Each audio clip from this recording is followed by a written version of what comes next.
Olá pessoal, estamos aqui nessa noite de sexta-feira para falar com vocês de um tema, né, que até viralizou num vídeo nosso, que é se há ou não doutrinação nas escolas. Eu quero também já ouvir sua opinião, deixe seu comentário, né, aproveita também, já compartilha esse vídeo, já deixa aí o seu like para mais pessoas, para ele chegar a mais pessoas.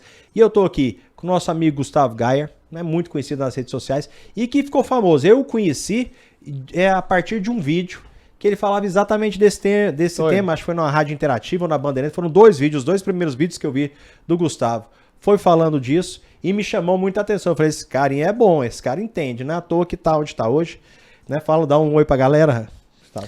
Fala galera, boa tarde, boa noite, bom dia, não sei que hora vocês vão estar assistindo esse podcast aqui, espero que vocês assistam até o final, a gente falar de um assunto extremamente importante pro nosso país, principalmente pro futuro dos nossos filhos.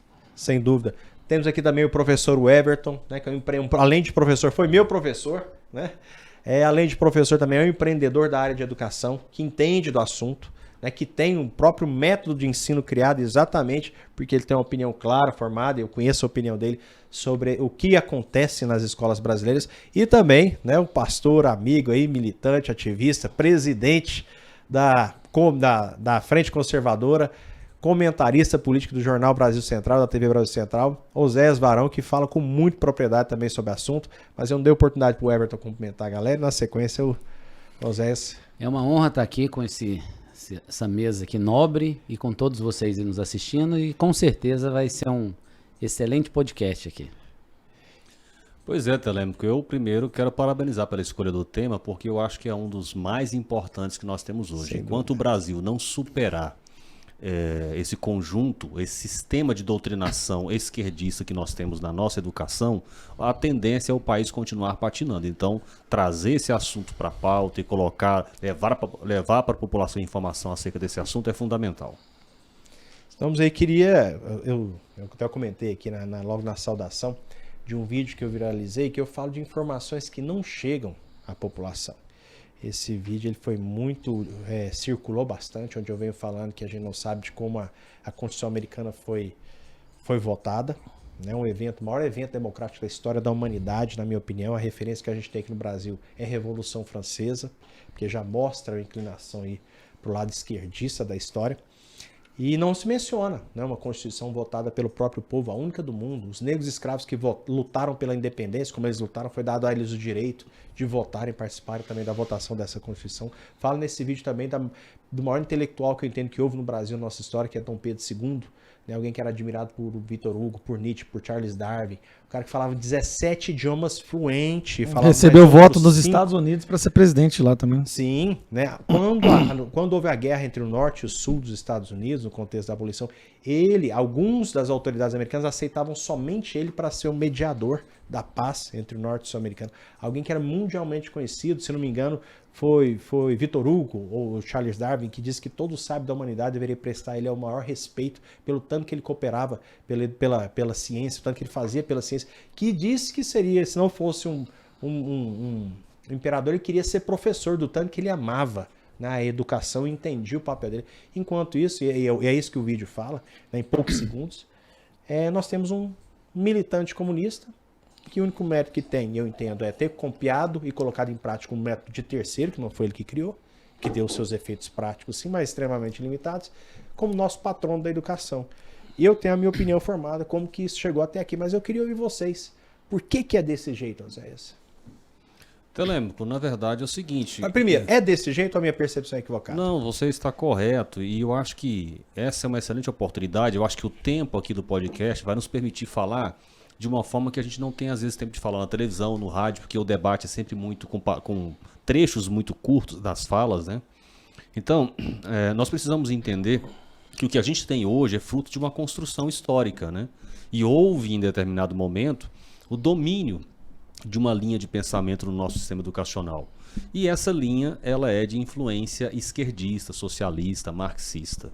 A gente precisa ter isso com muita clareza. Então, quando você vê o Paulo Freire escolhido como patrono da educação brasileira, você tem que primeiro se perguntar por que escolheram ele, né? Qual a contribuição desse homem para o sistema educacional brasileiro. Então a razão pela qual escolheram Talvez Paulo... seja justo perguntar, não teria um outro melhor, porque às vezes não tem ninguém, só tem um bando de não, ignorante, ele não, fez o tem mínimo. Não, mas... Né? Às vezes alguém pode pensar isso, ele mas fez um pouquinho. Mas é que, na verdade, se a gente for... Eu tô só colocando a pergunta, porque é justo perguntar isso. Eu tenho minha opinião, não foi, não é. Se a gente for dissecar a questão mesmo, a gente vai chegar à seguinte conclusão. O Paulo Freire não foi escolhido porque ele contribuiu efetivamente com a educação no Brasil. Ele foi escolhido porque ele defende uma linha de abordagem da educação que coopera com os propósitos dos esquerdistas socialistas do ponto de vista político-social. É esse o ponto, né? E aí a gente vai chegar a essa conclusão ao final. Então, o que aconteceu? Em algum momento alguém entendeu, e aí o Paulo Freire vocaliza isso muito bem. Ele entende o seguinte: olha, a educação precisa ser um agente de transformação social. Certo? A sala de aula precisa contribuir com a transformação da sociedade e, na visão dele, para melhor. Então, só que aí, o que ele entende como melhor, o diagnóstico que ele faz dos problemas da sociedade... Até aí não está totalmente errado, porque realmente a educação tem que colaborar para isso, mas não pelo caminho que ele... o problema é o tipo de pressuposto, o tipo de diagnóstico que ele faz e a solução que ele apresenta. Então, ele olha para a sociedade, o que ele vê? Ele vê uma sociedade capitalista, organizando essa sociedade em classes, e ele segue a lógica de que existe sempre uma classe que oprime e uma classe opressora. Pedagogia do que oprimido, isso, que exatamente. É o nome do livro clássico dele. Essa classe oprimida não tem consciência da opressão que sofre, portanto o papel da educação é levar luz, levar informação, libertar as pessoas, por isso que chama também pedagogia da libertação. Então, eu preciso libertar as pessoas de uma opressão que eles sequer têm consciência de que estão submetidos. Então, o papel do professor em sala de aula fundamental é levar essa consciência de que você vive num sistema opressor e te preparar, te incentivar a insurgir contra isso, né? Então, ele, portanto, é um crítico do capitalismo, né? E ele defende as ideias socialistas como sendo elas as melhores para a sociedade. Então, aí por isso que você vai ver que os militantes esquerdistas são apaixonados por Paulo Freire, né? Por quê? Porque a proposta dele é justamente para disseminar, a partir da sala de aula, os valores socialistas na sociedade, né? E aí, fruto disso, o que aconteceu ao longo das últimas décadas? A sala de aula foi transformada num ambiente de formação de militantes políticos antes de qualquer coisa. Então, a prioridade na sala de aula já não é mais ensinar matemática, ensinar as regras da língua portuguesa, ensinar história, geografia. Isso acontece, mas passa a ser um aspecto claramente secundário da educação. Então, o foco fundamental, o espírito fundamental da educação é formar militantes esquerdistas socialistas. Isso, na minha ótica, está por trás de uma grande tragédia no Brasil. Primeiro porque as ideias socialistas elas são equivocadas, basicamente em quase todos os seus pressupostos. O fato deles dividirem a sociedade em classes, usando critérios que não são bons. Por exemplo, quando eu digo o seguinte, olha, rico é opressor e pobre é oprimido. O patrão é opressor e o trabalhador é oprimido. Quando eu faço isso, eu estou simplificando a complexidade das relações humanas. Por quê? Obviamente, eu tenho trabalhadores que são pessoas boas e trabalhadores que são pessoas más. Eu tenho patrões que são pessoas boas e patrões que são pessoas más. E aí, em qualquer categoria, de caráter, mau caráter, ladrão, honesto, né? Então, eles fazem uma categorização da sociedade que, pela própria natureza, já é equivocada. E aí isso resulta numa série eu diria até de tragédias, né? na organização da sociedade, a partir do momento em que você adota a visão socialista. Então, o pressuposto, a visão de mundo do Paulo Freire é equivocada na minha avaliação. E aí quando ele leva isso para a sala de aula, ele só está potencializando a tragédia do equívoco que ele comete ao analisar a realidade social. Entendeu? Então, é basicamente isso. A questão fundamental do Paulo Freire é essa. Aí eu sempre vou discutir com alguns esquerdistas aqui em Goiânia, esses dias tive a oportunidade novamente de fazer isso. E aí, quando você pergunta para eles, porque eles defendem Paulo Freire como patrono da educação, assim, com uma convicção e uma veemência total, né? Uhum. E aí eu sempre pergunto para eles, qual foi a grande contribuição do Paulo Freire para a educação no Brasil? Eles simplesmente, se embananam na hora de responder essa pergunta. Não tem. Inclusive, esses dias eu debati com uma pessoa que ela disse, mas é muito difícil para eles reconhecerem isso publicamente. Por quê? A grande contribuição do Paulo Freire para a educação no Brasil é a pedagogia do oprimido, que é uma obra que tem um propósito estritamente político. Ou seja, a proposta da obra é formar militantes políticos esquerdistas. Isso eu digo que não tem. Não Isso, tem então- proveito nenhum. Que então- aproveita você joga no lixo. Então, para um militante esquerdista, tá jóia, excelente. Tem que ser o patrão da educação brasileira mesmo. Só que eles admitirem que eles transformaram a sala de aula num ambiente de formação de militantes políticos, isso causa um certo constrangimento. Então, muitas vezes, quando você pergunta para as pessoas qual a grande contribuição do Paulo Freire para a educação no Brasil, eles se embananam, eles não conseguem responder de maneira objetiva. Não, mas entendeu? até porque não há, porque isso é extremamente subjetivo a gente considerar que a doutrinação esquerdista, que difundir essa ideia é uma contribuição para a educação, não é contribuição para difundir essa ideia somente. Né? Eu anotei algumas perguntas que eu quero fazer para vocês e já vão pensando. Por que o Brasil não tem nenhum prêmio Nobel, por exemplo? Por que é um número tão grande de analfabetismo funcional? Né? Nós vamos chegar lá. Você falou desse sistema, né, que trabalha dentro das escolas. Isso me lembra o gramscismo. Né? Eu não sei se todo mundo que está nos acompanhando conhece, sabe o que é gramscismo, eu já vi. Né? O Gustavo fala com muita propriedade acerca disso. E eu queria que o Gustavo falasse, né, como que Anthony Gramsci, um idealista da pauta socialista, ali, um marxista, foi um estrategista dessa forma de doutrinação. O Gramsci fala que para você fazer a subversão cultural, não adianta ser pela força, né, de forma bélica, porque desse jeito você vai ter sempre uma população tentando se rebelar contra a autoridade. Que contra o era a proposta autoritarismo. de Karl Marx. Que era o Karl Marx, né? Lenin, Stalin, ele achava que a aplicaram. população naturalmente iria se esclarecer, os proletariado e contra os donos dos meios de produção. E o Gramsci percebeu que isso nunca vai acontecer. Que para que isso aconteça tem que haver uma revolução interna, mental, cultural, e que você tem que ir em certos pontos estratégicos para fazer com que isso aconteça. Aí você tem lá destruir os valores, destruir os princípios, destruir a fé, destruir a família e dominar por completamente a produção de cultura e a educação. A imprensa, né? A imprensa. A academia, as faculdades. Todas as partes onde se forma o cidadão, ou seja, na Partidos formação. políticos, E por né? que eles perceberam isso? É impossível, ou quase impossível, você pegar uma pessoa formada, madura, experiente, um pai, uma mãe de família, alguém que tenha vivido seus 30 anos e pague seus boletos e consiga convencer essa pessoa de tudo aquilo que ela vê como sendo a verdade, de tudo que ela absorveu como sendo o natural, o certo, é errado, que ela tem que odiar tudo aquilo. Você não consegue. Você tem que partir para as crianças. Você tem que pegar e começar desde da idade mais tenra possível, incutindo esses pensamentos, essas ideias na cabeça da molecada. E o Paulo Freire pegou o Gramsci, aí que tá o grande feito do Paulo Freire. Ele pegou o Gramsci e maquiou aquilo de uma forma, e floreou, e colocou num embrulho bonitinho, com um lacinho dourado, e entregou, e a esquerda adorou isso. E ele não teve... Você falou uma coisa que é verdade. Ele é sempre mencionado e condecorado e homenageado como criador do método de alfabetização mais eficiente. Mentira! Ele copiou do Frank Charles Lubarco, um missionário americano que foi convidado aí para um país lá no leste europeu, na Ásia, desculpa, e ele alfabetizou 60% dessa população em poucos anos, com esse método, adultos.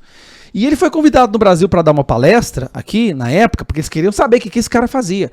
Ele veio, deu a palestra dele e distribuiu alguns dos seus panfletos, né, a demonstração de alfabetização. Aí 2 semanas depois, na cidade do Paulo Freire, começa a ser distribuído um panfleto idêntico, só que a diferença é que Paulo Freire retirou desse método de alfabetização os valores cristãos, que o Frank Charles Lubar colocava, e inseriu valores socialistas.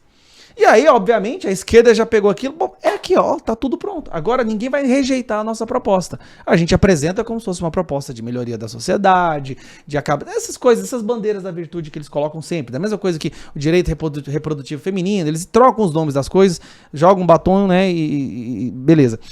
Isso foi adotado de tal forma. Aí, quando a gente vai discutir com os esquerdistas, tá, mas o método do Paulo Freire... Aí você fala assim, pá, o método do Paulo Freire é usado? Não se usa o método Paulo Freire. Não sei de escola nenhuma que usa. Por que ele é tão celebrado por um método que não é usado? Se nosso internauta e o amigo internauta não sabe, nós estamos aqui diante de professores. Nós somos professor, nós temos 2 professores aqui. Então, assim, não é um militante falando não, aqui, é um não é, ativista não. político, é um professor. O que acontece? Ele nunca foi aplicado o método que diz que ele criou, mas mesmo assim ele é homenageado constantemente, tem estátua dele em Brasília e ele é o patrão da educação. Por quê? Porque ele conseguiu enganar a população de que o que ele fazia era pro bem. Na verdade, ele estava politizando a sala de aula. É isso que é o sistema de doutrinação que a gente fala hoje. E ele falou, ao final da vida dele, em algumas entrevistas, que o sonho dele era que o sistema de ensino fosse usado para a socialização do Brasil, para que seja implementado o socialismo. Aí muita gente o esquerdista vai debater Paulo Freire sem nunca ter lido Pedagogia do Oprimido. Isso deve ter acontecido com você, né? Sim, com você certeza. pergunta qualquer coisa do livro, eles não sabem, mas eles entendem que para serem aceitos Nunca no mundo leram nem o esquerdista, ele tem que apoiar Manifesto Paulo Comunista. Freire. Aí Paulo Freire fala assim: o ódio do oprimido contra o opressor pode gerar amor. Então, isso é uma coisa que, né, permeia todo o ideário da ideologia dele, tá? Porque não tem método nisso, não é ideologia, que esse é o perigo. Aí ele fala assim: a opressão dentro de casa pelo pai e pela mãe é um reflexo da opressão na sociedade. Não existe mais saber, existem saberes diferentes. Toda autoridade, ele coloca no ideário dos professores, e eles passam isso para os nossos filhos, que não respeite a autoridade, o seu pai e sua mãe são opressores, a nossa sociedade Os é professores injusta. também são opressores. Aí, eu falo isso sempre, os professores estão reclamando porque apanha de aluno hoje, eles têm que reclamar com os professores deles antigos, porque isso foi criado lá atrás. Foi ensinado um conceito de que você não deve respeitar a autoridade, porque toda autoridade é opressora, e agora eles estão apanhando os próprios alunos. Eles criaram os monstros que hoje os devoram. Então, esse Paulo Freire, pra mim, é a melhor palavra, é um energúmeno, é um cara assim, um imbecil, que enganou muita gente, e pra mim tinha que ser jogado na lata de lixo da história. E agora, se a gente não reverter o problema da educação, pra encerrar, pra passar a palavra pro Everton, que eu quero ouvir ele também. Não, o Zé fala demais. Pra passar a palavra pro Everton aqui, é o seguinte: a gente pode resolver todos os problemas que a gente tem hoje na nossa sociedade, tá? Suponhamos que o Bolsonaro seja reeleito. Tarcísio asfalta até as praias do Brasil. Nossa, 5 usinas, 5 refinarias são construídas, mais 3 hidrelétricas. A preço da gasolina vai para R$1. Tá tudo resolvido. Não vai adiantar nada. Vai ser questão de 10 anos, vai estar tudo destruído e pior ainda. Porque a geração agora que está saindo do sistema de ensino brasileiro, eu vou ter que falar a palavra, é a mais burra que o Brasil já viu. E não é culpa deles, são vítimas desse processo. Sim. É a mais burra, pela primeira vez nós temos um QI mais baixo do que os pais, os filhos com QI mais baixo que os pais. Então de nada adianta resolver todos os problemas se a gente não entender que a gente tem que criar uma fundação para que os próximos, os nossos filhos, possam levar adiante, possam continuar com o processo de melhoria, um processo de melhorar a qualidade de vida, né? Ser uma sociedade mais justa. Mas o que tá vindo por aí não sabe ler o manual de um celular, eu não tô brincando, cara. Eles têm que ir lá no YouTube ver um tutorial, alguém se mostrando. Porque se eles tiverem que ler um manual, eles não dão conta. Sem dúvida. Então, assim, nós estamos numa situação deplorável. Só para completar aqui, me permita, é porque eu me lembrei de uma experiência que eu tive com uma professora doutora da UFG, que ela era crítica desse modelo que prevalece na educação brasileira, e ela fez uma tese de doutorado sobre a importância da autoridade na educação. Ela, para conseguir fazer essa tese, primeiro ela tinha uma dificuldade enorme de encontrar orientador na Universidade Federal de Goiás. Então foi uma luta ela conseguir orientador e muita resistência, muita dificuldade no ambiente acadêmico para que ela fizesse essa tese. Ela conseguiu, fez a tese, mas assim, foi tratada com descaso no ambiente da Universidade Federal de Goiás.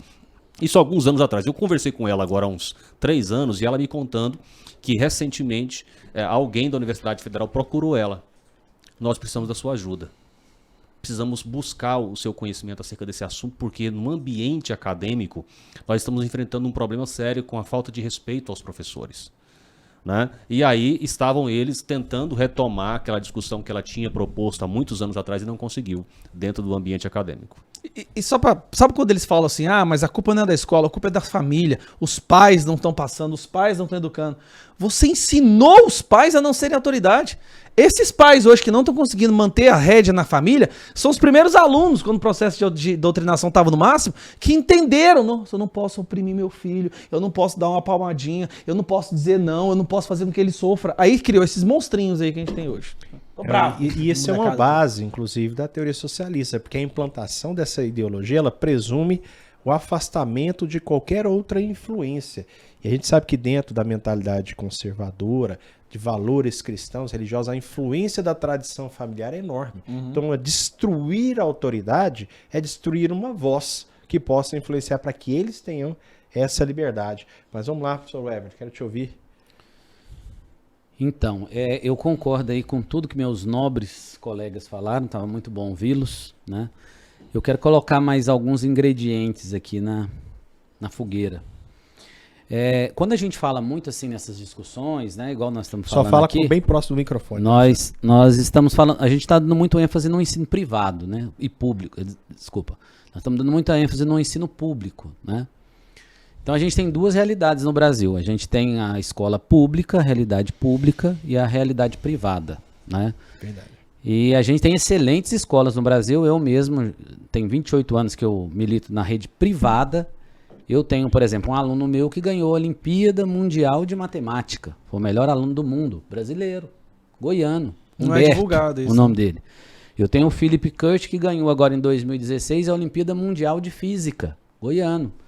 Mas, então existe uma realidade na rede privada e uma outra realidade na rede pública, né? Inclusive, eu queria até ficar sabendo se tem algum político que tem filho estudando na rede pública. É bem provável que não. Mas vamos voltar então, esquecer o privado e voltar para a rede pública, que é a nossa discussão. O que eu vejo na rede pública? Eu vejo que nós não temos nenhum projeto de ensino-aprendizagem. Para ilustrar isso, eu vou contar, vou montar uma ilustração. Imagine o seguinte, eu sou empresário da área da educação, então imagine que nós aqui fôssemos dono da maior rede de educação básica desse país. Escola de educação infantil, escola de ensino fundamental, escola de ensino médio, e fôssemos dono da maior rede de faculdades do Brasil.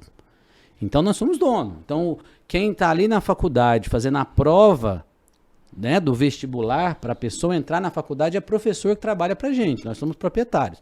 Eu sou dono da faculdade, sou dono da escola de ensino médio, eu controlo quem está aplicando a prova aqui para quem vai entrar na minha universidade, controlo o meu professor do 3º ano do ensino médio que está preparando esse aluno para entrar na minha universidade. A partir da aprovação na prova que eu elaboro. A partir da aprovação da prova que eu elaboro. Nós 4 somos donos de um grande grupo educacional. Nós somos donos das escolas de ensino médio, donos da faculdade, nós elaboramos a prova para entrar na nossa faculdade, junto com os nossos professores do ensino médio, e nós não conseguimos passar nenhum aluno do nosso 3º ano de ensino médio para entrar na nossa faculdade. Tá errado? Isso é a rede pública brasileira. É verdade. Isso é a rede pública brasileira. Vou usar isso aí. Tá? Então a UF, as universidades federais, então nós somos prova de incompetência mesmo. É a prova de incompetência, é o atestado de incompetência. Atestado, Aí tem que criar cotas. Atestado. Agora nós vamos criar cotas para os nossos próprios alunos, porque senão eles não entram na nossa própria instituição. Exatamente, para provar nossa própria incompetência. Então nós não temos um projeto. Então o que eu vejo de educação no Brasil? É aquela velha história assim, para quem não sabe onde tem que chegar, qualquer caminho serve. Né? Então ela não consegue isso. Então o governo é dono da Universidade Federal de Goiás e quem estuda na Universidade Federal de Goiás são os alunos das escolas particulares de Goiânia que não fazem parte do governo. Quer um atestado de incompetência maior do que esse? Né? Então a gente já começa percebendo que não existe um projeto educacional. O MEC, por exemplo, já tem um nome errado. Ele não deveria chamar Ministério da Educação. Quem dá educação é a família. Uhum. Ele devia chamar Ministério do Ensino. Ou da escolarização. Da escolarização. Preparação profissional, alguma coisa mas assim. a gente não tem um projeto educacional. O governo é dono da universidade, dono da maior rede de escolas de ensino médio do Estado. No entanto, ele não consegue fazer essa conexão. Por quê? Porque ele não quer. E o que eu queria falar é o seguinte. Eu tive a oportunidade de ficar 2 anos no Conselho de Educação, até por indicação do meu querido Oséias Varão, que está aqui. E eu pude acompanhar de perto a rede pública, né?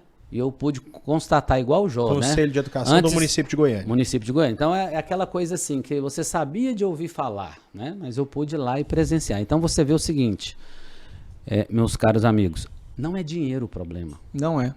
Tem que dinheiro caro, demais, né? demais. Ó, eu já fiz essa conta e mostrei para o Oséias que tem o dobro do dinheiro que precisa.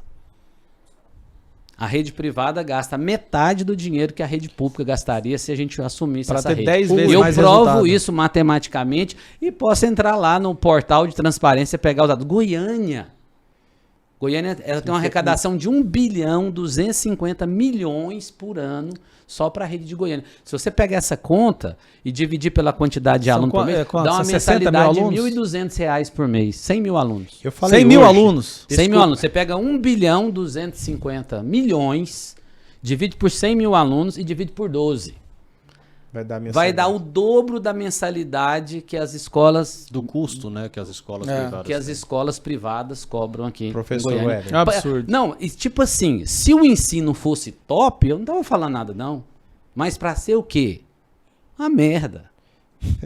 Eu falei hoje Entendeu? no jornal que a gente faz parte, do Jornal Brasil Central, eu falei exatamente essa frase, que eu tenho severas dúvidas se a saúde e a educação deveriam estar na mão da administração pública, que foram aprovados aí novos auditores fiscais. Eu falei, esse é o papel do Estado. O Estado é bom para fiscalizar. Executar é uma porcaria, faz caro e faz mal feito. Não e tem um lento. projeto. Então você pega Eles esse não dinheiro, sabem o que eles estão fazendo. Você fornece bolsa nas escolas privadas aí para os alunos, pega esse dinheiro e paga para estudar nas escolas privadas, vão ter o melhor ensino e custando, às vezes, até A menos. metade. Deixa Né? eu só- Menos não, fala, Isso porque passa no a ensino conta. Eu sou superior é professor pior de ainda, viu? matemática, No inclusive. ensino superior é pior ainda, porque você sabe que a Pior pirâmide ainda. aqui de gasto é assim, né? Se gasta pouco no ensino fundamental, mas no ensino superior, cara, é uma fortuna. Olha Era só. pra ser Você número fala do com um mundo. socialista, fala, mas aí os pobres vão ficar sem escola. Não, os pobres vão ficar tendo escola nas melhores aulas, tendo aula nas melhores escolas. Não é propor deixar acabar com o ensino Eu público, apoio o não é sistema acabar de com o voucher. ensino aos pobres. Eu acho que tinha que ter exatamente, é o sistema de deixa- voucher. E também na saúde. Eu sou a favor do sistema de voucher na saúde e na educação. Então o problema não é dinheiro, posso provar isso. Outra coisa, o maior problema, na verdade, é que o principal personagem da educação, ele é negligenciado. Ele é deixado de lado, que é o aluno. Parece que a educação existe só para o professor. Então você pega quem movimenta a educação, o governador, o prefeito, ele vai discutir como é a educação no município com o presidente do Sintego, que está preocupada com o salário do professor. Não é que não tem que preocupar com o salário do professor, mas eu queria saber quem está discutindo o aprendizado dos meninos. Cadê o projeto de aprendizado? Por que os nossos alunos terminam o 3º ano do ensino médio e não conseguem entrar nas nossas universidades? Ninguém está vendo isso. Ninguém está preocupado com isso. Porque a educação virou um projeto político, tanto que toda escola tem um projeto. As escolas não têm mais projeto pedagógico. As escolas têm o PPP. Sabe o que significa? Projeto Político Pedagógico. Toda Isso é novo escola, pra para mim. existir, da pública à privada, para ela ser aprovada no conselho, tem que ser aprovado um projeto político pedagógico. Isso no nível superior também. Tá? O Entendeu? mesmo Então, o que PPP. aconteceu com a educação? Ela se perdeu, não tem educação. A gente tem um embromation, Everton. com um foco totalmente desvinculado. Pelo que eu ouvi da explicação do Zé sobre Paulo Freire, que a gente conversou até agora, eu chego à conclusão Isso. que isso é o freirismo resumido. A escola não é mais o lugar de ensinar cultura, existe, ciência, mas, informação. assim, É o me lugar de permita- formar Não militantes. existe aprendizagem, ninguém está preocupado com a aprendizagem, Esse não é o existe um resultado Não projeto. existe do produção de freirismo. conhecimento nenhum. Nenhum. Ali. Existe um projeto político. Adestramento mesmo que acontece ali. É. Eu quero depois compartilhar 2 experiências pessoais que falam muito mais, o Zé ia falar. Não, é só porque o Everton disse que não tem um projeto. Eu não diria assim. Eu diria que tem um projeto.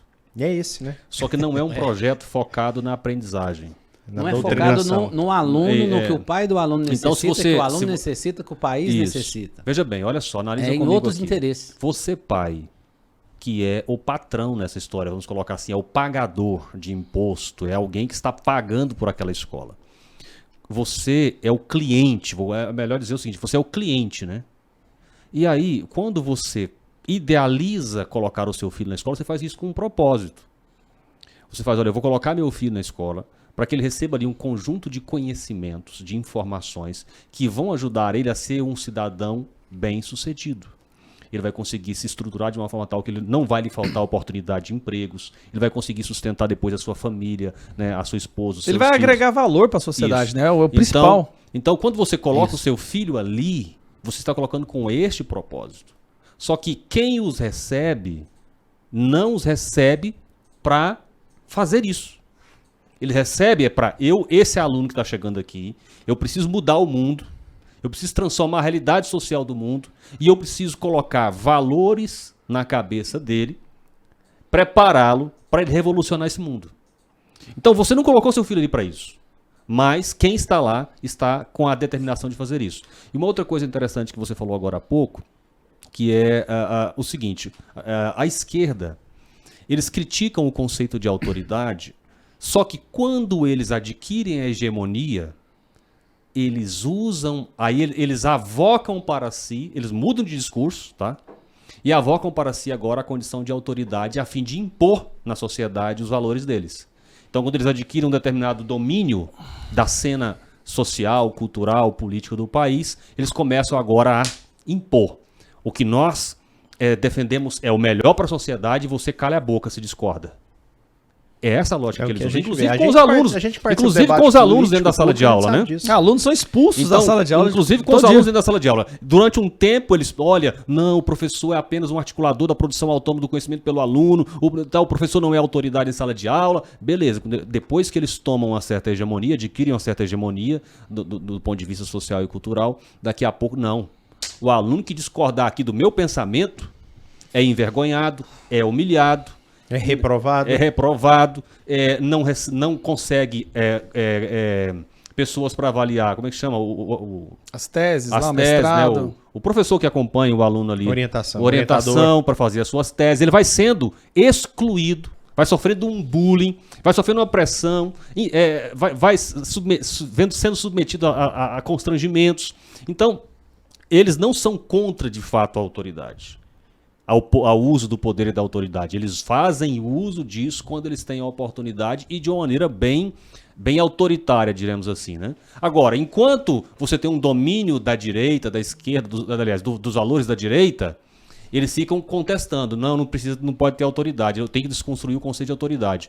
Agora, quando eles adquirem hegemonia, eles mudam o discurso e começam a se oprimir. Eu gosto muito de usar aquele livro A Revolução dos Bichos, porque ele é muito emblemático sobre isso. Não sei se você já teve a oportunidade de ler. Lá, o grupo de animais que assume o poder, defendendo igualdade entre todo mundo e tal, aquela coisa toda. Nós temos que repelir o dono da fazenda, que é autoritário, que nos oprime e tal. Aí o grupo que assume o comando da fazenda ali, propondo fazer uma administração igualitária, e daqui a pouco eles começam a oprimir os demais animais, a dominar sobre os demais animais. E isso está acontecendo, inclusive, na nossa sociedade nesse momento, quando a gente vê a direita que dominava o ambiente social e cultural há 40, 50, 60 anos atrás, hoje ela é oprimida, né? Ela é perseguida. Jornalistas que se apresentem, por exemplo, como sendo de direita, são perseguidos, estão exilados para fora do Brasil hoje. Né? Estão sendo presos. Então, esse discurso de que eles são contra a autoridade é relativo, depende do momento. Se eles estiverem no poder, eles passam a defender o autoritarismo, inclusive. Eu falei que ia contar 2 experiências pessoais aqui para eu fazer uma pergunta aqui para o Gustavo. Eu tenho vontade de fazer, sou da área de direito, mas tenho muita vontade de fazer um mestrado em sociologia e outra em economia, que eu já tenho 2 teses que eu quero defender. Na área de sociologia é falar exatamente sobre o dividir para governar, né? A manipulação política que há por trás das pautas de identitárias, vamos resumir assim, né? Vitimizadas. Aí fui conversar com um irmão meu, que é professor na UNB, pós-doutorado, professor de ciências políticas, e falei para ele, né, que eu queria defender essa tese lá. Ele falou assim: olha, aqui eu acho que você não encontra um orientador. E com detalhe, se você entrar, está na internet, entra lá e pega a prova de seleção para o mestrado. Bibliografia: Marx, Engels e sei que era 3 esquerdistas. Com Marx e Engels eram as principais a bibliografia para a prova de admissão, e era essa linha. Não tem nada não tem discussão, debate filosófico, não, tem só imposição filosófica, aquela linha. Nós vamos estudar isso aqui, para outra coisa você não serve. Outra coisa que eu queria, né, colocar aqui quando você estava falando, né, por que a pessoa vai para a faculdade aqui, e é o que a gente não tem, e talvez seja uma das explicações que eu vou perguntar para o Gustavo. O motivo de eu ter voltado para o Brasil é que eu tive que responder uma pergunta no processo de seleção para as universidades. Eu fiz para algumas universidades e em todas elas me fizeram a seguinte pergunta: você tem que fazer um personal statement, que é uma declaração, tipo um currículo, mas uma apresentação pessoal, tipo seu projeto de carreira, vamos dizer assim. E você tem que responder a seguinte pergunta, que ninguém nunca se fez no Brasil, ninguém nunca te fez aqui no Brasil e nem vai fazer provavelmente: como o seu conhecimento vai ser útil para a sua comunidade? Isso virou uma chave na minha vida. Aquilo ali me colocou numa crise, eu tive um insight, né? Aquilo ali, eu sou cristão, fui orar, fui para a presença de Deus e eu entendi, né? E eu creio que o conhecimento que Deus me deu foi para servir a minha comunidade. Minha comunidade não era lá, eu voltei para o Brasil por isso. Foi tudo que eu estudei, é por isso que eu estou no debate, porque eu entendi que o que eu estudei era para servir a minha comunidade, e a melhor forma que eu posso fazer é levando esse conhecimento, compartilhando esse conhecimento. Mas é o que a gente não ouve aqui. Eu quero entender por que também a gente não ouve isso, mas com a seguinte, dentro do contexto da seguinte pergunta. Quando o Brasil perdia de 7-1 ou 7-0, nem lembro. 7-1 para a Alemanha, ele estava perdendo de 101-0 em prêmios Nobel para a Alemanha, para essa mesma Alemanha. Esses dias eu olhei para trás, estava em 111 ou 112 prêmios Nobel, o Brasil não tem nenhum. Por que essa é a nossa realidade mais que isso? E por que também, né, os melhores números que falam de analfabetismo funcional?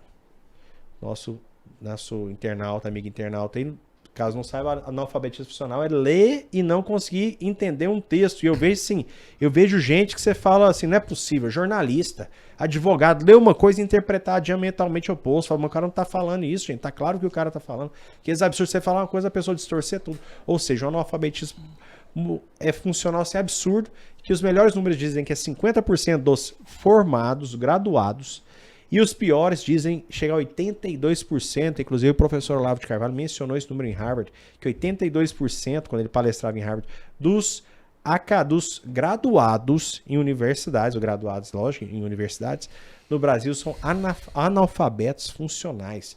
Eu sou estarrecido com essa questão do prêmio Nobel e com esse número de analfabetismo, Gustavo. Eu queria te ouvir dentro desse contexto que a gente está conversando acerca dessas informações. São 40% que é analfabeto funcional entre os graduados? Ou não, os melhores estatísticas dão 50%. Nas faculdades, as pessoas que formaram na faculdade analfabeto funcional. Curso superior. E, se eu não me engano, 30% não consegue fazer cálculo básico de matemática. Cálculo básico, tipo 5x5, 3x8, eles não conseguem fazer isso.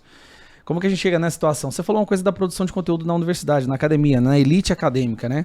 Existe todo um sistema que obstrui qualquer produção de conhecimento técnico, ela não é financiado nas faculdades, mas há dinheiro jorrando em qualquer pessoa que chegar com uma tese lá sobre suruba homossexual no metrô de São Paulo. Esse tipo de abordagem recebe financiamento, tese, tudo orientação e vai embora. E o Brasil não está atrás do resto do mundo em produção de teses de mestrado. Em quantidade, você fala. Não, nós estamos no pior do mundo em qualidade. A produção da elite acadêmica aqui não chega nem a sequer ser citada fora do Brasil. De tão absurda que é. Suruba da Sirica. Eu não tô brincando, isso são nomes do conteúdo, entendeu? Suruba da Sirica, saunas gays, sexo em banheiros do metrô de São Paulo. Isso são professores que se debruçam sobre o assunto, recebem dinheiro público para produzir esse estudo. Esse estudo vai para fora? Não ganha prêmio Nobel. Mas esse estudo se transforma naquilo que é aqui dentro disseminado, nas próprias faculdades. Aí tem as palestras, tem as convenções, os fóruns, eles sentam para falar sobre a suruba da Siririca. Então, assim, nós temos analfabetos funcionais. É onde a gente vê aquele teatro do pessoal introduzindo o dedo, fazendo rodinha. Fazendo a rodinha lá. É o resultado dessas teses. Tá tudo interligado isso daí. A nossa produção de conhecimento superior, ela é, assim, de forma abismal, inferior até países de terceiro mundo do centro da África. É impressionante, mas isso não é um equívoco. É isso que eu falo sempre. Isso não é um equívoco, isso é proposital. Muita gente fala assim que o PT foi incompetente, por isso que ele devia sair do governo. Fala, não, o PT pode ter sido incompetente em muitas coisas. Na educação, ele foi extremamente competente. O plano que a esquerda teve durante o governo petista, ele não foi um equívoco na educação brasileira. Eles conseguiram implementar a maior e mais eficiente máquina de doutrinação, de lavagem cerebral que o mundo já viu. Você falou uma coisa da questão do dinheiro. O PT fala isso em todos os debates, né? Os petistas. Mas quando o Haddad era ministro da Educação, o Lula era presidente, o investimento na educação do Brasil triplicou. Falei, cara, isso é verdade. Vocês fizeram isso mesmo. Triplicaram. Tô aqui admitindo para todo mundo que está assistindo. Triplicou o valor que era investido na educação. Como que eles conseguiram destruir a educação nesse período? O Brasil perdeu 20 posições no PISA. 20 posições no PISA. Deviam ganhar medalha de incompetência, né? Não, aí tem que ser o gasto. Mas não é incompetência. Né? Eles pegaram. O dinheiro foi usado justamente para construir essa máquina de doutrinação. Sim. Isso foi usado justamente para pegar os nossos filhos e sequestrá-los ideologicamente. O que eles fizeram aqui foi uma coisa assim, foi impressionante. Outros países, eu acho que replicam o processo de doutrinação no Brasil, que foi um dos mais eficientes que existe. Eu estava vendo hoje, viralizou 2 vídeos hoje, tá? A USP voltou às aulas presenciais. Primeiro dia, não sei se vocês viram esse vídeo.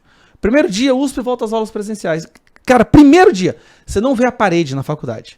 de cima e embaixo, aquele vão central, de quase 10 metros de altura, coberto de cima e embaixo, com fora Bolsonaro, Bolsonaro genocida, Lula 2022. De cima e embaixo. A USP é considerada a melhor faculdade do Brasil. Mas ser considerada a melhor faculdade do Brasil não quer dizer nada. Entre as públicas e Ela privadas não tá também. nem entre as 500 primeiras do mundo, se eu não me engano, tá? Então não quer dizer nada. Ela é um antro de doutrinação. E, gente, aquela imagem foi terrível. E aí você vê aqueles adolescentes, todos sentados no chão, distribuindo, e eles produzindo adesivos anti-Lula, anti-Bolsonaro, vote Lula, Bolsonaro genocida, Bolsonaro destruiu a Amazônia, e por aí vai. Aí você fala, meu Deus, antigamente, o orgulho de qualquer pai. Eu lembro que a minha mãe, quando meu irmão passou na Federal, o orgulho que ela falava, assim, não podia encontrar com alguém no elevador, não, meu filho passou na Federal, meu filho passou. Hoje, é o medo que a gente tem. Hoje eu não Vou quero dar isso, meu na filho Federal. passou na Federal. Eu tô perdendo noites de sono. Eu sento com ele todo dia e não vou falar quase choro, não. Eu vou falar a verdade. Eu choro quando eu vou conversar com meu filho. Eu falo, meu filho, eu dediquei toda a minha vida pra você ter uma pessoa de índole, ter valores, ter princípios. Pelo amor de Deus, não deixe a pressão do coletivo mudar quem você é.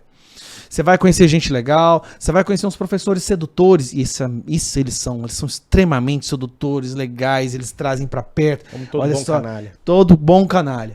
Pelo amor de Deus, meu filho, não deixa. Aí meu filho, ele fala assim, pai, eu sei como é que é, eu sei o que vai acontecer, pode ficar tranquilo, não vou.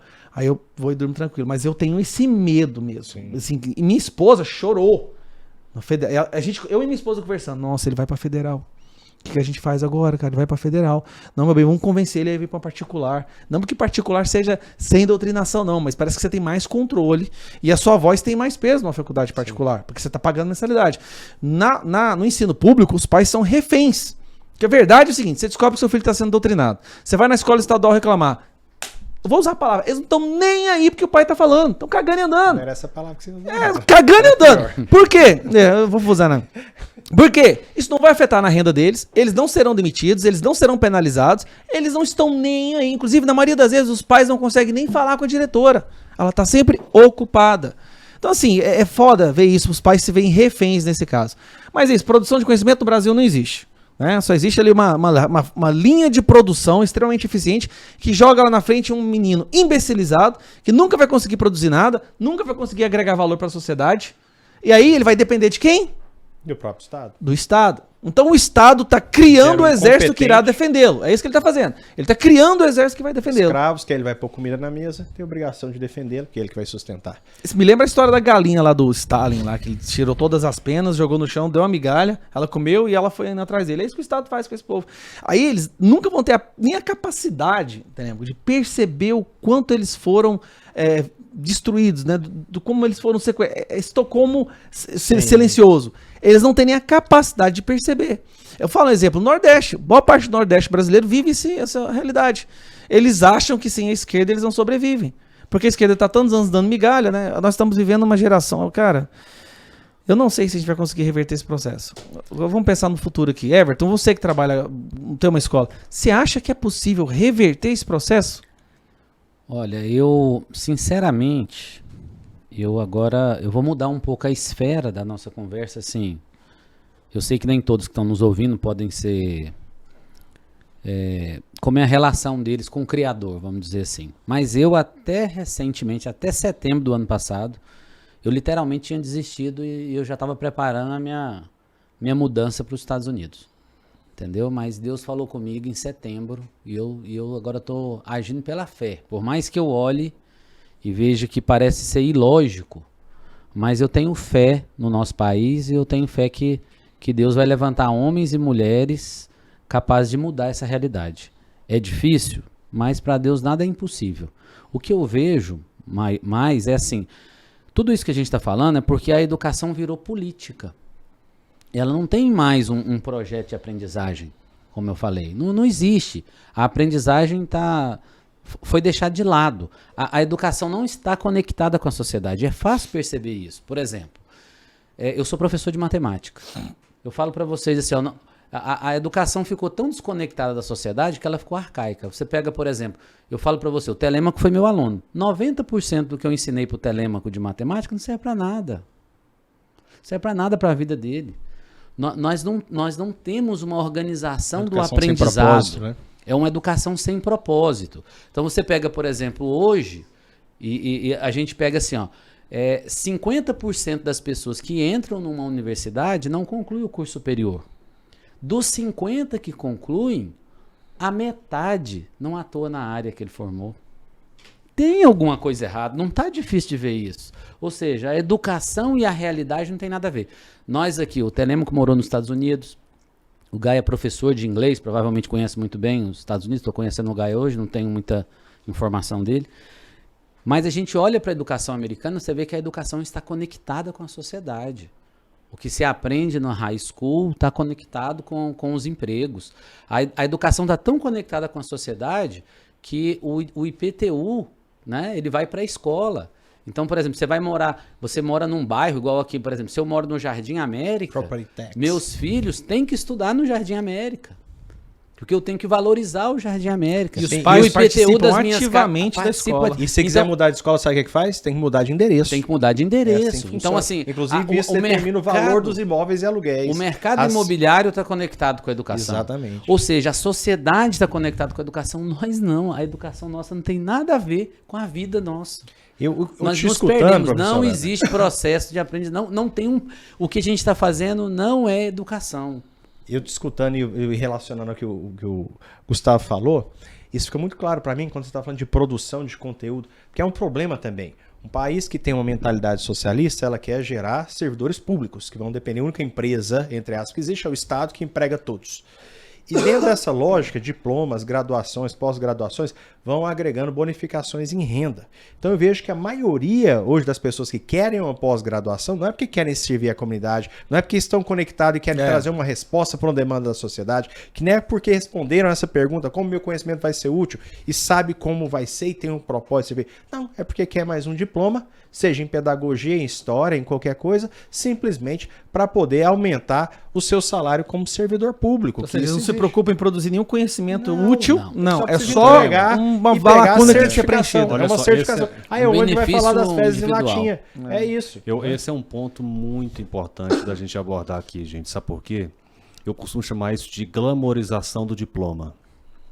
Eu me lembro bem do Lula, quando ele foi eleito presidente a primeira vez, que ele foi lá no Tribunal Superior Eleitoral e pegou o diploma de presidente. Aí ele, chorando copiosamente, disse: esse é o primeiro diploma da minha vida de presidente do Brasil. Alguma coisa assim que ele falou, sabe? E essa visão de que o diploma é que é o fundamental, é de que é o essencial, está na raiz de boa parte dos nossos problemas. Então nós temos hoje muitas pessoas falando assim: eu preciso fazer uma faculdade, eu preciso ter um diploma de curso superior. Isso se transformou no anseio, no desejo de boa parte das famílias. Status social. E ninguém avisa para essas pessoas que diploma não lhe dá nada. Absolutamente nada. Nada. É possível que você saia de uma universidade com uma graduação, com um curso de nível superior concluído e você vai ter que varrer rua. Hoje é muito comum. Por quê? Porque o que te agrega valor não é o diploma, mas é a capacidade efetiva que você tem de produzir algo útil. Exato. Então, soluções com seu conhecimento. Isso. Quando o professor diz aqui, olha, 90%, 80% do que eu ensinei pro Telêmaco de matemática não serve para nada hoje, eu já me fiz essa pergunta muitas vezes. Eu estou levando a minha filha e os meus filhos hoje todos os dias para a escola e eu vou com essa pergunta. Eu volto conversando com ela, o que ela aprendeu naquele dia. E a sensação que eu tenho é o seguinte: minha filha ficou das 7 horas da manhã a 12h20 na escola, jogando tempo fora. Aquilo não foi útil. Que é isso? A fórmula de Bhaskara. Né? Não foi útil. A gente aplica todo dia a fórmula de Bhaskara, não é, professor? Exatamente. Todo mundo sabe o número do PI. Inclusive, eu fiz uma equação de segundo grau. Resolve aí. Ele falou que você esqueceu tudo. Resolve aí. Então, eu acho que é uma questão de mudança. Nós estamos diante de um desafio também de mudança de concepção. E isso que nós estamos falando aqui, gente, é crime você dizer em alguns ambientes. Eu me lembro bem de acho que o ministro da Educação do governo Bolsonaro fez uma proposta de reduzir o número de vagas no ensino superior para concentrar, por exemplo, acho que ensino técnico, alguma coisa assim, né? Alguma coisa parecida. Nossa, que lá foi uma bomba. E eu me lembro de uma deputada do PSOL de São Paulo indignada, como se o ministro estivesse desvalorizando o ensino superior e tal. A questão fundamental não é essa. A questão é que não basta você focar no ensino superior. Não basta você ter um diploma. Às vezes é melhor você ter um ensino técnico, mas que seja útil, Eficiente, que vale agregar valor Sem dúvida. no mercado de trabalho, por exemplo, do que simplesmente você ter um diploma de ciências sociológicas, sei lá. Ideologia de gênero. Ou agora então tem você isso. tem uma tese sobre identidade de gênero e ideologia de gênero. Então, eu acho que essa é a questão. Isso acontece, aí tem uma questão que eu acho que é muito difícil a gente conseguir implementar, mas a gente precisa chamar atenção para isso. Que é o seguinte, nós temos que privatizar a educação. Eu concordo. Por quê? Porque no ambiente privado, quem dita as regras do que eu quero comprar é quem está comprando. Consumidor. É o Exatamente. consumidor. Pode escolher que tipo Né? de escola, uma escola Exatamente. religiosa, Então, outra não. o que vai acontecer naturalmente no ambiente privado? A seleção natural. Isso. As escolas vão começar a oferecer para os pais o que eles querem. Porque não é isso E o que que eles acontece hoje. precisam também, E o que eles realmente precisam. Então, como a escola pública, na escola pública, você é obrigado, você não tem condição de pagar. Geralmente quem vai para a escola pública não tem condição de pagar. Então você não tem escolha. Ou você aceita o que eu estou te dando, ou você aceita. Não tem conversa. E quem não tem condição de pagar a escola privada, como é que ficaria? Aí vem a história dos vouchers, né? Que Eu assunto acho que sensacional o voucher, Exatamente. cara. Então, o voucher, eu acho essa ideia o seguinte, eu queria até me deter um pouquinho sobre isso, tá? Porque isso é muito importante. Nós já estamos indo para quase uma hora. É você transferir para o pai o poder. Olha a liberdade que você dá É para os você pais. Cara, isso é transferir para o sensacional. pai o Exatamente. poder de colocar os seus filhos onde ele quiser. Então, quem não tem condição de pagar, o Estado dá. Eu chamaria de um cartão de crédito da educação. O Estado te dá um cartão. Crédito educacional. É um crédito educacional. Olha, você tem esse crédito aqui para escolher uma escola para o seu filho. E aí, Excelente. ele vai para as escolas. Você terá, então, centenas de milhares, milhões de pais procurando escolas para os seus filhos. O que vai acontecer? As escolas vão querer conquistar esses pais. Certo? E aí, você tem um efeito cascata positivo enorme. Por quê? Imagina que eu tenho uma escola que o professor não esteja ensinando bem o meu filho. Por várias razões, ou desviando, ou mudando de assunto, ou doutrinando os meus filhos, ou não ensinando efetivamente o que precisa dos meus filhos. Eu, como pai, vou lá na escola reclamar, eu tenho esse direito, eu serei ouvido. Porque o crédito está na onde? Está onde? Nas suas Na mãos. minha mão. Não na mão da Secretaria Estadual de Educação, ou do prefeito ou do governador. Na minha mão. E aí eu chego na escola e falo, olha, se vocês não melhorarem isso aqui, eu vou tirar meu filho, eu vou procurar outra escola melhor. Aí o dono da escola vai lá, peraí, professor, vem cá. Você está me prejudicando. Você não está ensinando o aluno adequadamente, você não está passando conteúdo, você está doutrinando o aluno. Se você não melhorar, companheiro, se você não buscar mais conhecimento para oferecer algo melhor para os alunos, eu vou ter que tirar. Aí o professor vai falar, uai, é mesmo? É. Daqui a pouco o professor está estudando, está aprimorando, se dedicando mais, está evitando fazer a cabeça dos alunos com os valores dele contra os pais. Então o poder passa para a mão dos pais. É incrível o quanto a esquerda resiste a uma proposta como essa. Eu não sei se todos perdeu sabem. o poder, né? Olha aqui, eu quero dar um dado, uma informação importantíssima. Teve uma época que um movimento lá de São Paulo, iniciaram um movimento lá em São Paulo para criar o voucher no Brasil. Vocês sabiam que o voucher é proibido pela Constituição Federal? É. Não Vocês sabia sabiam disso? Uhum. E não tem A nenhuma esquerda razão. conseguiu colocar, olha a insanidade, a esquerda conseguiu colocar na Constituição Federal a proibição de recursos públicos para financiar o estudo de alunos em escolas privadas. Isso é proibido. E não é numa lei. E só pode me parecer o sentido. Se É na fizer isso, Constituição nós vamos Federal. perder o poder de doutrinar. Acho que é a única razão. Então, é disso, um eu não negócio consigo ver outra insano, razão. né? É um negócio insano que a gente vive na educação brasileira. Teria que ser uma nova Constituição, então. Não é uma nova Constituição. Você pode fazer uma emenda à Constituição e mudar isso, que não é fácil, porque você precisa de uma maioria. Sim.